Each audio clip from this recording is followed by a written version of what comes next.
جیسی اس نے بڑے ادب کے ساتھ سرکار کی نالین مبارک اٹھائی، ابا کے دامن کے ساتھ صاف کی، امام کے چہرے پہ مسکراہٹ آئی۔ امام فرماتے حبشی غلام، جی فرزند رسول، وہ دولت کا ڈھیر دیکھ رہے ہو، اٹھا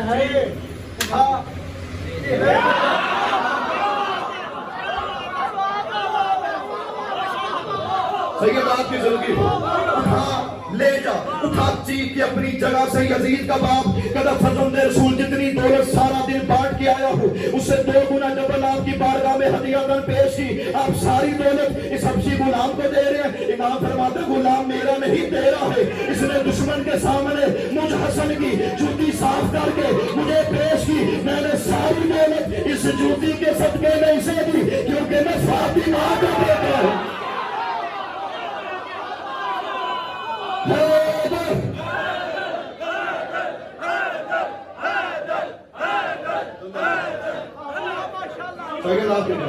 دعا فرمائیے، مالک سلامت رکھے۔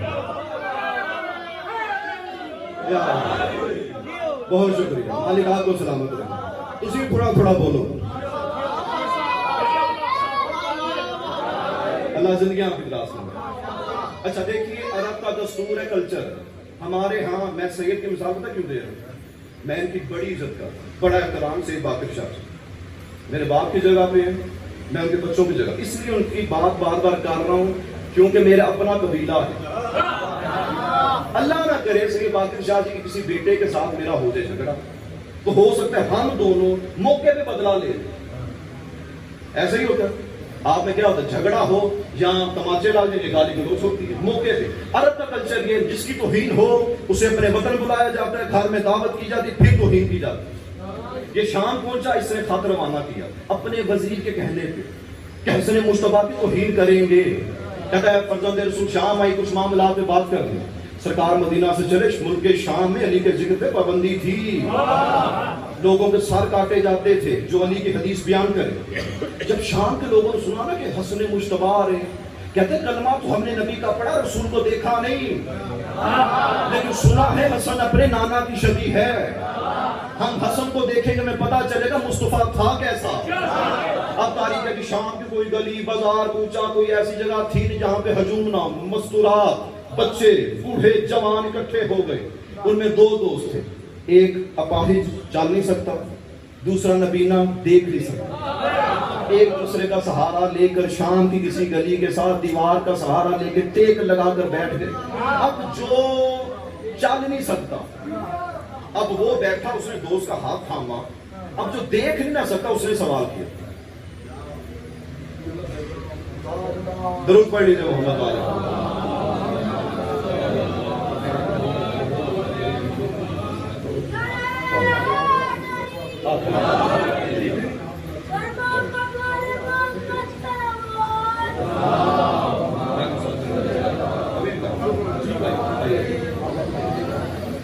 اے جی نہایت قابل احترام عزت نواب عالی مرتبت مذہب عیسائیت سے تعلق ہے، فاروق بھائی ہیں ہمارے، یہ چادریں لے کر آئے۔ میں مسائل میں بیان کروں گا کہ چادریں عیسائیوں نے دی کیسے، اب یہ موضوع جانیں، آنکھوں پہ کنٹرول کیجیے گا، میں مسائل میں بیان کروں گا، ہم ان کے شکر گزار، توجہ میری جان رکھیے گا۔ اب شام کی کوئی ایسی گلی نہیں، وہاں پہ دونوں دوست بیٹھے، اب جو دیکھ ہی نہ سکتا اس نے اس سے کہا جو چل نہیں سکتا، کہتا یار دیکھ میری آنکھیں ہیں نہیں، بینائی ہے نہیں، تو دیکھ سکتا ہے، جب رسول کا بیٹا یہاں سے گزرے تو دیکھ کر بتائیں دکھتا کیسا ہے، میں دل میں ٹھنڈک محسوس کروں گا یار ہمارا رسول ایسا تھا۔ اب سرکار کی سواری ہے، شور مچا، اس نے کہا کیسا شور، اس نے کہا وہ آگے جس کا انتظار تھا۔ اب سرکار کی سواری قریب سے گزری، امام کے ہاتھ میں تھا عصا، لاٹھی، امام نے چھوڑی، ٹک کر کے آواز آئی، اب جو دیکھ نہیں سکتا اس نے کہا کیا گرا، اس کا بھائی دوست کہتا ہے مصطفیٰ کے بیٹے کے ہاتھ سے ایسا چھوٹا، اس نے کہا دیکھ میں چل سکتا ہوں، دیکھ نہیں سکتا، تو چل نہیں سکتا، تو مجھے بتا میں زمین پہ ہاتھ مار کے رسول کے بیٹے کو عصا اٹھا کر دیتا ہوں، مجھے عزت رسول کی قسم۔ ابھی دونوں دوست بات کر رہے تھے، امام نے اسے پکارا جو چل نہیں سکتا، امام فرماتے ہیں اٹھ میرا عصا پکڑا میں اس کے چلنے لگا۔ زندہ باد زندہ باد زندہ باد، جو حسن مصطفیٰ کا نوکر بیٹھا اس کو ہاتھ بلند ہونے چاہیے۔ عصا اٹھایا لے کر چلا، امام فرماتے ہیں ویسے بڑا کنجوس ہے تو فرزند رسول کنجوسی کیسی؟ امام فرماتے ہیں اس کی آنکھوں سے مس کرتا وہ بھی ٹھیک ہو جاتا. مالک سلامت رہے. میں ختم کرنے لگا. آج آپ نے جلدی نہیں کرنی. میں نے پہلے کہا 10 منٹ میں نے اور پڑھوں گا. سرکار کے سواری ہے. اب بازار والی بات پہنچی دربار. اس نے کہا یہاں بھی معجزات. آپ میں سے کون کون زیارات پر گیا؟ ہاتھ بلند کر. ماشاءاللہ کافی ہے. جو گئے میں لفظوں میں تصدیق کریں, جو نہیں گئے اسی سال آپ جائیں. جو حرم ہوتا ہے جہاں پہ زری ہوتی ہے معصوم کی, اس کے گرد جو دروازے وہاں پہ ایک پردہ لٹکایا جاتا ہے قالین کا, بڑا وزنی ہوتا ہے. اس کے اندر چھوٹے چھوٹے چمڑے کے پیس ہوتے ہیں. اگر آندھی طوفان آئے پردہ اٹھے نہ. اس نے حاکم شام نے ایسا پردہ نصب کروایا جو چمڑے کا تھا, جسے اٹھانے کے لیے کم سے کم 15 سے 20 بندوں کی ضرورت پڑتی. وہ چھت پہ جاتے, رسی کے ساتھ کھینچتے, مہمان گزر جاتے. جب اس کے سارے مہمان دربار میں آ گئے نا, اس نے کہا پردہ گرا تھا. سپاہیوں نے کہا وہ مدینہ والے آ رہے. اس نے کہا پردہ گرا, پردہ ہے وزنی. جب حسن آئے گا پردہ اٹھائے گا, جھکے گا, میں بیٹھا ہوں گا ممبر پہ,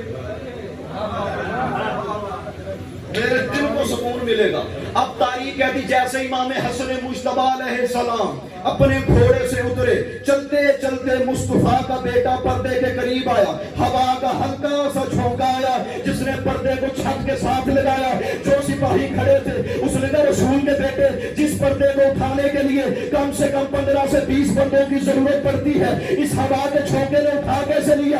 امام فرماتے ہوا ہماری کنیز ہے, تم ہمارے ادب احترام کے لیے اپنے لوگوں کو روک سکتے ہو, ہمارے نہیں. زندہ باد زندہ باد. مالک سلامت رکھے. مالک سلامت رکھے. بہت شکریہ. نعرہ نہیں لانا, نعرہ نہیں لانا, ٹائم کوئی نہیں. داد آپ دے, نعرہ نہ لگائے, اتنا وقت نہیں. سرکار چلے, دروازے قریب کھڑا تھا عامر. نام سنا کس کا بیٹا؟ آس بن وائل کا. یہ آس بن وائل اللہ کی لعنت ہو اس پر. یہ وہ بندہ تھا جو گروپ بنا کے نا 5-6 افراد یہ گلی چوراہوں چوکوں میں کھڑے ہو جاتے, جہاں سے رسول گزرتے آوازیں کستے تھے. اب تر بے اولادی کا رسول گانا دیتا تھا. آس بن وائل. اس نے گستاخانہ لہجے میں امام سے کلام کے کتاب میں نام لکھے ہیں, لیکن ممبر سے تقدس بیان نہیں کر سکتے. اس نے گستاخی کی سرکار کی. امام نے کہا تمہارا نام کیا ہے؟ اب مجھے یہ بتاؤ جس کے سامنے کائنات بنی ہو وہ نہیں جانتا؟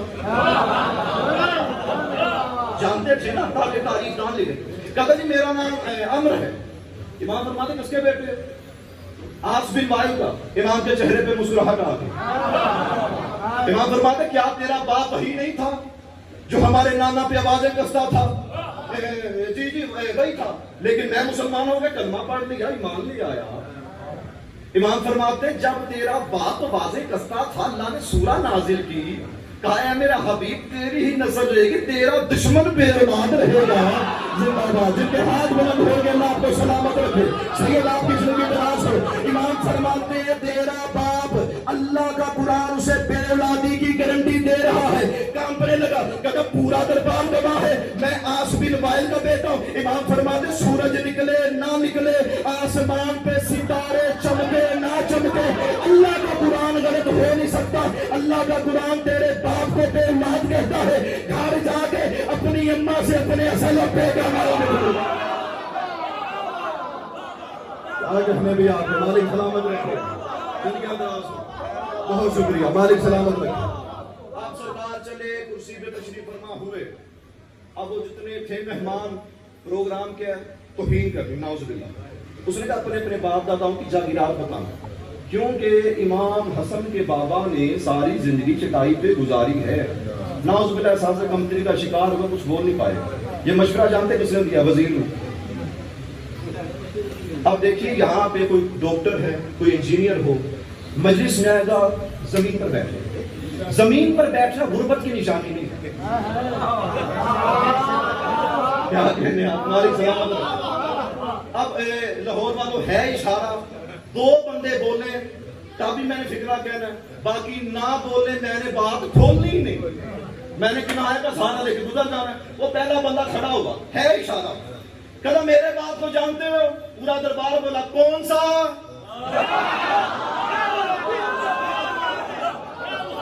جنہیں نہیں بولے تو نہیں سمجھ آئی، انصاف سے بتانا ان بندوں کو نہیں سمجھ آئی میں نے کیا کہا۔ کون سا؟ وہ فلاں شاہ، اسے کیا؟ اس کے پاس اتنی دولت تھی، یہ تھا، دوسرا کھڑا ہوا میرے باپ اتنے اونٹ اتنی بھیڑ بکری، اچھا تیسرا کھڑا ہوا میرے باپ پاس اتنے قصر اتنے محل۔ باری آتی امام حسن مجتبیٰ کہتا سرکار آپ بھی کھڑے ہوں، اپنے بابا کا تذکرہ کیجیے، دیکھیے باپ کے بے فخر ہوتا ہے، لوگ پہچانے جاتے باپ کی وجہ سے، ماں کی وجہ سے نہیں۔ زندہ باد۔ امام حسن مجتبیٰ فرماتے دربار تیرا، مشیر تیرے، وزیر تیرے، تیرے بھرے دربار میں تیرے مہمانوں نے اپنے باپ داداؤں کے فضائل پڑھے، میں نے اپنے دادا ابو طالب کے فضائل نہیں پڑھنے، میرے دادا کی سخاوت سے تو واقف ہے، نہ میں نے اپنے نانا کی کریمی بیان کرنی ہے، میری نانا کی کرامت سے تو واقف ہے۔ امام فرماتے نہ میں نے اپنے بابا علی کے فضائل پڑھنے ہیں، میرے باپ کی تلوار کی چھنکار سے تو واقف ہے۔ امام فرماتے میں حسن مجتبیٰ تیرے بھرے دربار میں اپنی ماں فاطمہ سے لے کر اپنی ماں حوا تک ہر ماں کا کردار بلند آواز سے بتاتا ہوں، میری فلاں ماں کا کردار یہ تھا، میری فلاں ماں کا کردار یہ تھا، میری فلاں ماں کا کردار یہ تھا۔ امام کہتے ذرا تخت چھوڑ چلتا ہوا میرے قریب آ اور آہستہ سے میرے کان میں اپنی ماں کا کردار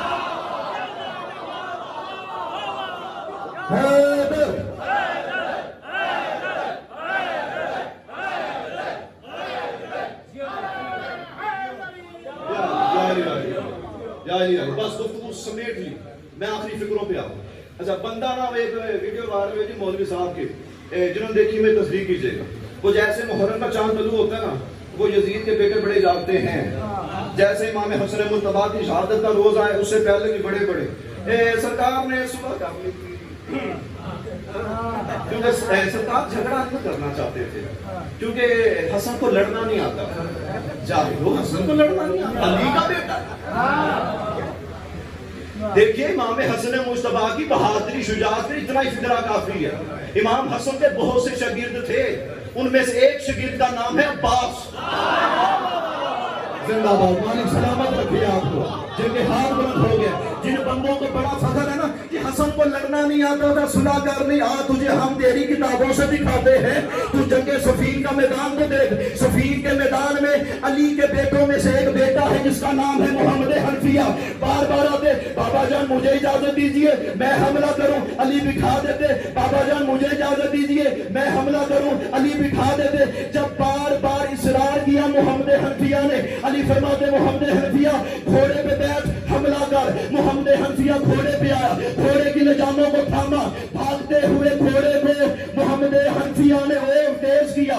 جب مخالف نے دیکھا نا محمد حنفیہ آ رہا ہے، وہاں سے 2000 بندوں نے محمد کی جانب تیر چھوڑا، جیسے تیر آتے ہوئے محمد حنفیہ نے دیکھے، محمد حنفیہ نے گھوڑے کی لجاموں کو کھینچا، گھوڑا روک دیا۔ محمد کہتا گھوڑا میں نے روکا، ہوا کے جھونکے کی طرح حسن مجتبیٰ میرے قریب سے گزر گیا، حسن مجتبیٰ میرے قریب سے گزر گیا۔ محمد آگے کہتا بابا جان 2000 تیر میری جانب آ رہا تھا، میں نے گھوڑا روک لیا، حسن گزر گیا۔ علی مسکرا کے فرماتے یہ الگ بات ہے، تیرا اور حسن کا کیا مقابلہ، تو بھی چاہے علی کا بیٹا ہے، وہ آگے دیکھ وہ محمد کا بیٹا ہے۔ زندہ باد جو حسن کا نوکر بیٹھا ہے۔ تو ختم ہو گئی بات، ختم ہو گئی بس میں نے یہ ختم کر 2 منٹ اور گفتگو ختم۔ وہ جب توہین ہوئی نا امام اپنی ماں کا کردار، سرکار تو گھر چلے گئے جہاں پہ مہمان کھانا تھا، سارے چلے گئے، وہ ہاتھ میں شام، اللہ کی لعنت ہو اس پہ، کدھر گیا میرا وزیر، جب تلاش کر کے لے کے آؤ، لے کر آؤ۔ اس نے کہا خدا کے بندے تیرے کہنے پہ حسن تو میں نے یہاں تو لایا، مدینہ میں میری توہین ہوئی، یہاں بھی توہین کر گیا۔ اس نے کہا بادشاہ ایک مرتبہ میرے کہنے پہ دوبارہ بلائیے گا۔ حسن 3 دن مہمان ہے ہمارا، کہتے ہیں آج اس نے ہماری ماں کو نہیں چھوڑا، آپ کے کیا کہنے مالک سلامت رکھے، کل بلائیں گے کیا کرے گا؟ کہتے ہم نے سنا ہے کہ حسن نے کبھی خطاب نہیں کیا، اسے کل خطاب کی دعوت دیں، اگر زبان میں آئی لکنت تو ہم کہہ کے لگا کے ہنسیں گے، آپ کے دل کی تمنا پوری. خاصوں آپ کو دعوت دی، کرسیاں اٹھا دے گی، مجمع لگ گیا، دیواروں کے ساتھ لوگ کھڑے. امام آئے ممبر پر، امام نے اللہ کی توحید بیان کی، نبوت انبیاء کا تذکرہ، زمین و آسمان کا تذکرہ بیان کرتے کرتے ان فکروں پہ آگے جو فکر آپ کے بچے بھی جانتے. اگر ہم چاہیں مشرق کو، مغرب کو، جنوب کو، شمال کو، مرد کو،